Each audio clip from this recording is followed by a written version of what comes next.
We've been talking about money, we've been talking about how to make money, but before you make money, you've got to kick ass yourselves, am I right? So how do you figure out how to trigger your magic drive? It starts with totally knowing what is the extreme focus going to come from for you.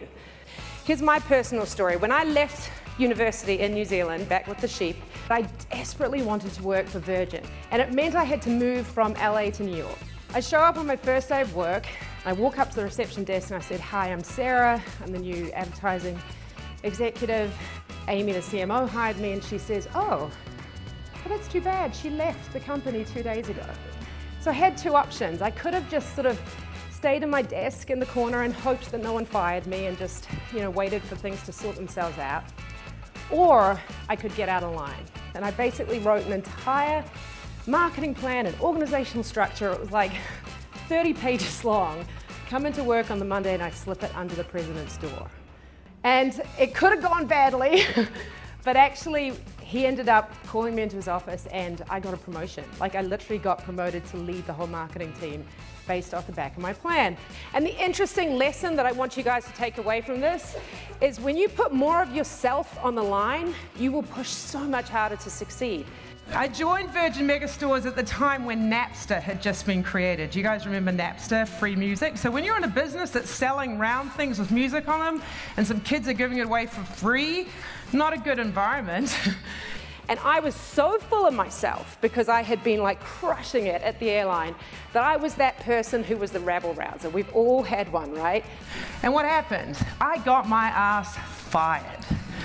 Big, bad, embarrassingly, beautifully fired. This is a picture of Bodie Miller, who's the greatest American skier of all time, and he is my favorite person that talks about failure because the way he became the best skier is he decided if I learn to crash more often than the other skiers, then on race day, I'll be able to go faster and get around the gates when they're all falling. That's how he became the best skier in the world. So my point is in all of this, don't be scared of failure because it is actually the greatest personal trainer that you'll have for the rest of your life. So when I joined Gatorade in 2008, the business was about a $5 billion business, and then all of a sudden, things started to plateau, and Gatorade went from not just growing to like massively, massively declining. So my team actually was responsible for taking that old branding and launching what was called G. I don't know if any of you guys remember this. What's a G? We did these big Super Bowl ads and whatnot. And the thing was, we were operating in this environment where all we had to do was take share off Powerade and win it back, and that's how we were going to win. So we launched all this stuff, and it completely, epically does not work. And the thing about it is that you actually realize when you've got nothing to lose, that's when you start to play your own game. So what we'd been doing wrong was focusing on the competition, focusing on Powerade, instead of going, wait, Gatorade created this category, it's our game to play. How do we turn it around and win on our terms? So what we started to do was say, how do we change the game? Instead of fighting with Powerade for market share, to come towards our strengths. Conventional wisdom had been, we are just a beverage. We're owned by a beverage company, that's all we can do.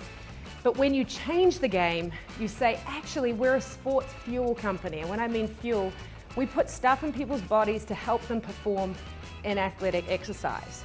And in our case, we suddenly realized that we could make products, not just sports drinks, but for before, during, and after exercise. And we went from having this business that was declining 20% month on month to literally totally turning the business around. And that's what a great extreme brand and business does. They don't get distracted by where the competition's going. They know what they believe in. They stick with it and do it through the lens of my extreme point of view.